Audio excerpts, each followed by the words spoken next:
वह भयानक रात जिसे मैं आज तक नहीं भूला। केदारनाथ की यात्रा करने के लिए मैं बस पर सवार होकर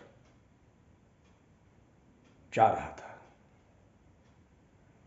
यात्रा के दौरान एक जंगलों के बीच गुजरते हुए सड़क के बीच एकाएक वो बस रुकती है। बस की खिड़की से मैंने देखा कि सड़क के किनारे दो छोटी छोटी दुकानें नजर आ रही थी, जिनमें लालटेन की रोशनी नजर आ रही थी। इस बीच कंडक्टर कुछ साजो सामान लेने के लिए उस दुकान की तरफ उतरा था। मैंने भी सोचा कि मैं भी कुछ खाने पीने का कोई सामान वहां से खरीद लेता हूं, क्योंकि आधी रात से ज़्यादा का समय हो चुका था और मैं जानता था कि सुबह से पहले मैं केदारनाथ या कोई भी जो भी वहां सवार है वो केदारनाथ पहुंचने वाला नहीं था। मैं उतरा और मैं उस दुकान की तरफ बढ़ा। इस बीच कंडक्टर बस पर सवार हो चुका था। दुकानदार से मैंने बिस्किट मांगी तो दुकानदार मुझे देखने लगा। एक आंख में काली पट्टी, बड़ी बड़ी दाढ़ियां और विस्मयकारी ढंग से वो मुझे देख रहा था। फिर से मैंने दोबारा उससे पूछा, लेकिन उसने मेरे तरफ कोई गौर नहीं किया। अब वो इसी बीच वो जब तक मेरी बात को अनदेखा कर रहा था तब तक बस वहां से निकल चुकी थी। मैं बेहताशा बस की तरफ दौड़ा। मुझे लगा कि शायद मैं दौड़कर उस बस को पकड़ सकूं, लेकिन बस की रफ्तार और इंसान की रफ्तार में कितना फर्क होता है ये तो किसी से छिपा नहीं है। बस निकल गई और मैं दोबारा उस दुकानदार के पास आ पहुंचा। सड़क के चारों तरफ घने वृक्षों की एक बहुत ही विशाल कतार थी। इस बीच मैं फिर वहां पहुंचा और मैंने उससे पूछा और कहा, आपके चक्कर में तो मेरी बस निकल गई। लेकिन वह इस बार भी कोई जवाब नहीं दे रहा था। यकायक मैंने देखा कि एक लंबी सी परछाई उस दुकान पर पड़ने लगी थी। इस बीच वो बड़ी बड़ी दाढ़ियों वाला और एक आंख पर एक पट्टी बांधने वाला, बिल्कुल किसी हॉरर फिल्म के जीवंत आत्माओं जैसा उस लालटेन को लेकर खड़ा हो गया और बहुत ही सरपट वो सड़क के ऊपर आकर तेजी से चलने लगा। उस लंबी सी छाया को देखकर मेरे अंदर भी डर का संचार हुआ और मैं भी उसके पीछे हो लिया। इस बीच वह एक झाड़ियों के बीच में घुसता है और मैं भी वहां से उसको देखता हूं, लेकिन वहां गायब था। और कुछ आवाजें भी आने लगी थी दुकान की तरफ से, क्योंकि दुकान के साजो सामान तो वहां थे, फिर ये लालटेन लेकर चला क्यों गया? दुकान तो इसी की थी। और ये आवाज, मैं भी डर गया। मैं वृक्ष के एक ओट में जाकर बैठ गया। मैं जानता था कि ये रात बिना गुजारे मुझे अब यहां से निकलना बिल्कुल असंभव है, बिल्कुल असंभव। थोड़ी देर के बाद मैं फिर एक बार अपने मन को मजबूत करके उस दुकान की तरफ बढ़ा, लेकिन यह क्या, अब तो दुकान ही गायब थी। अब भय से मैं बिल्कुल विचलित हो चुका था। दुकान गई तो कहां गई? आखिर वो दुकान वाला कौन था और उसके जाने के बाद ये दुकान गायब कैसे हो गई?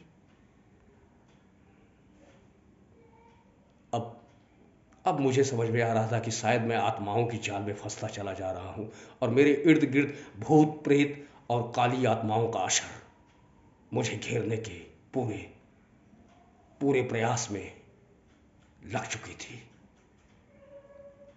अब इस बीच मैं एक वृक्ष के ओट पर बिल्कुल डरा सहमा बैठा हुआ था। एक बार तो मुझे लगा कि इस सड़क के साथ साथ मैं चलता निकल जाऊं, लेकिन फिर भी अभी मैं अपने अंदर उतना उत्साह नहीं उत्पन्न कर पाया था कि मैं उस सड़क पे सहसा ही चल सकूं। इस बीच दूर से एक मोटरसाइकिल आती हुई नजर आई। अब मेरे मन में आशा का संचार हुआ। वो मोटरसाइकिल वाले के सामने मैं आ गया और वह रुका। मैंने कहा, भाई यहां से कोई कस्बा कितनी दूर पर होगा? उसने कहा, आगे कस्बा नहीं है, आगे आगे कब्रिस्तान है, वहीं तुझे जगह मिल सकता है। ऐसा कैसे? कब्रिस्तान में? कब्रिस्तान में कौन सी जगह मिल सकती है? मैंने देखा कि उस मोटरसाइकिल के पीछे एक लंबी घूंघट की हुई एक महिला बैठी हुई थी। बहुत लंबी घूंघट। उस तरह की घूंघट आज तक मैंने कभी जिंदगी में कभी भी किसी स्त्री को ओढ़े हुए नहीं देखा था। और फिर मैंने अपने मन में एक विश्वास पैदा किया और कहा, भाई कम से कम ये तो बता दो यहां से कोई बस्ती कितनी दूर हो। वह फिर बोला, मैंने तुझे कितनी बार समझाया कि आगे जाने के बाद तेरे को कब्रिस्तान मिलेगा। उस कब्रिस्तान में किसी भी कोने जाके लेट जाना, तेरी रात बीत जाएगी। उसके बाद वाहनों की आवाजाही शुरू हो जाएगी। इस बीच उस महिला ने, जो कि उस मोटरसाइकिल के पीछे बैठी हुई थी, उसने मुझे एक जोरदार धक्का मारा और मैं तकरीबन 5 से 6 फीट पीछे जाकर ठहरा। इस बीच उसने मोटरसाइकिल चालू की। उस महिला की घूंघट हवा में उड़े और उसका बाल पूरी तरीके से खड़ा लहराता हुआ। अब मैं अचेतावस्था में लगभग आ चुका था। मुझे लगता है ये भी आत्मा है और ये मुझे कब्रिस्तान क्यों भेजना चाह रहा था। अब फिर से एक बार मैं वृक्षों के उस जाल के बीच से थोड़ा किनारे तक गया, जहां पर संभवतः नीचे की तरफ नजर डाली तो कुछ प्रकाश इधर से उधर, उधर से इधर घूम रहे थे। बिल्कुल प्रकाश, वो सफेद सा प्रकाश, कभी इस तरफ, कभी उस तरफ, कभी इधर, कभी उधर। मुझे समझ में आ गया था ये मेरी जिंदगी की आखिरी रात है, लेकिन फिर भी मैं हिम्मत नहीं हारा। मैं वहीं से दूर से सब कुछ देख रहा था। इस बीच एक भयंकर आवाजें आनी शुरू हुई। लाइटों की आवागमन और तेज हो गए, कभी इधर से, कभी उधर से, कभी उधर से, कभी इधर से। अब मैं एक वृक्ष के ऊपर चढ़ा, जो कि लंबाई में बहुत कम था। मैं उस वृक्ष के टहनी पर बैठ गया और उस प्रकाश से मैंने अपने मुख को मोड़ लिया। अब मैं इंतजार कर रहा था सुबह होने की या फिर अपने जिंदगी की रात होने की। मैं बार बार अपने मोबाइल में यह देखने की कोशिश करता था कि सुबह कब होगी। इस बीच मैंने देखा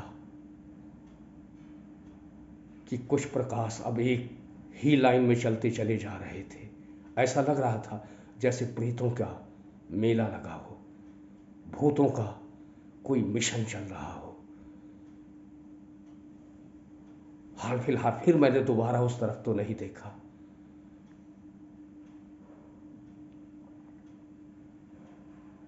लंबी लंबी परछाइयां मेरे वृक्ष पर पड़ रही थी। यह किस तरफ से पड़ रही थी, क्यों पड़ रही थी, ये मुझे नहीं पता था, लेकिन अब मेरे लिए यह असहनीय हो रहा था। मैं उसी टहनी पर सर झुकाए लेट गया और हनुमान चालीसा का जाप करने लगा। कि शायद मैं यहां से बच निकलूं तो बजरंग बली का सबसे बड़ा आभार मेरे ऊपर होगा। यकाएक मैंने देखा लालटेन की रोशनी, वही लालटेन, वही वही दुकानदार है क्या ये? मैंने घड़ी देखी तो 4 बज रहे थे। अब मेरे मन में एक आशा का संचार जागृत हो चुका था, क्योंकि 4 बजे एक ब्रह्म मुहूर्त था। ब्रह्म मुहूर्त में मुझे विश्वास की एक ऐसी मुहूर्त नजर आई जो मेरे पक्ष में जाती नजर आ रही थी।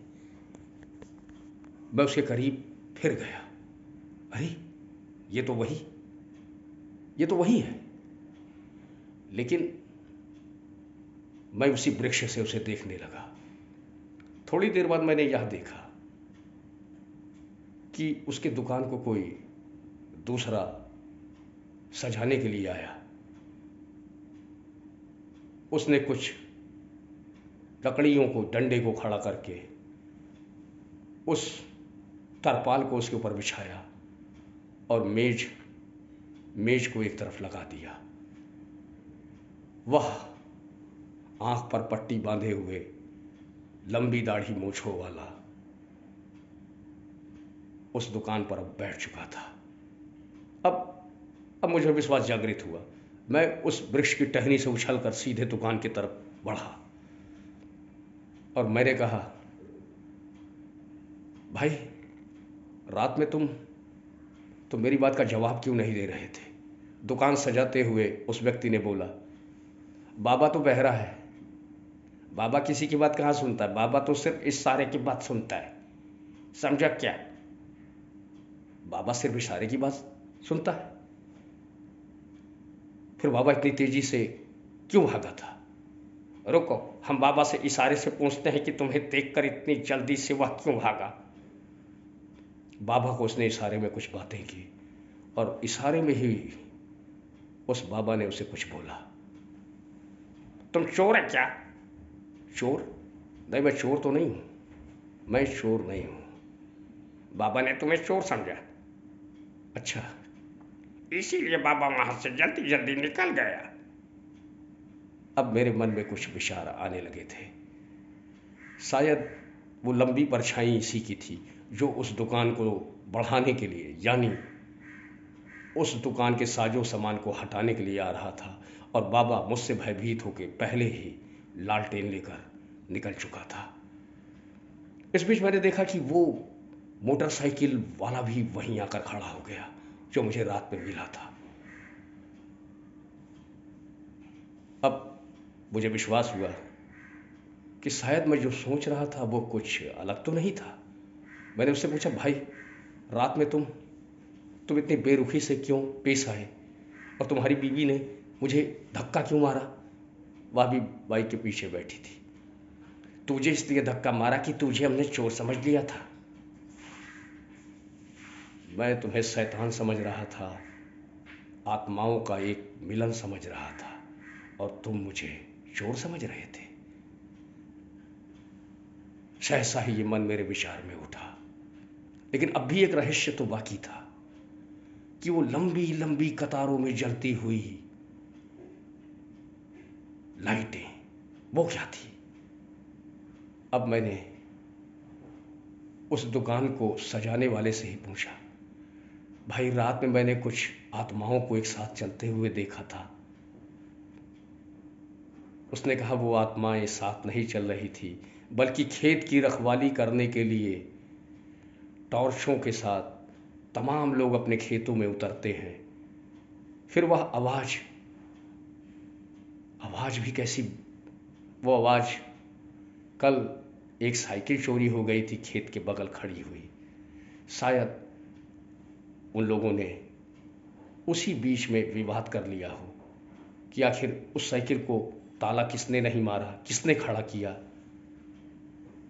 और वो आवाजें तुम्हें दूर से अपरिवर्तित होकर ऐसा लग रही होंगी जैसा कि कोई विस्मयकारी धुन तुम्हारे कानों तक पहुंच रही है।